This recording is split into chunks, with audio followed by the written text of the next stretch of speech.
ఐదేళ్ల అధికారంలో ఉండండి, మాకు అభ్యంతరం లేదు. వాస్తవానికి నేను 24 ఏళ్ళ కొట్లాడబట్టి దమ్ము లేకుండా ఒక పూట కూడా లేకుండా చేసిన. సరే అపోజిషన్కి వచ్చినాం కదా, 4 రోజులు ఆరాం తీసుకుందాం అనుకున్నా.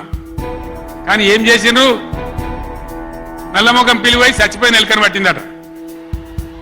గవర్నమెంట్కి వచ్చుడే కృష్ణా నీళ్ళను ఉంచబోయి కేఆర్ఎంబీకి అప్పచెప్పింది.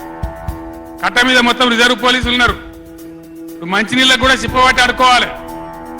శ్రీశైలంలో కట్కాన్ చేసి కరెంటు ఉత్పత్తి చేయాలంటే వాడిని అడుకోవాలి సిప్పబట్టుకొని. మనకున్న అధికారాన్ని ఉంచబోయి 9.5 ఏండ్లు నేను కాపాడినా.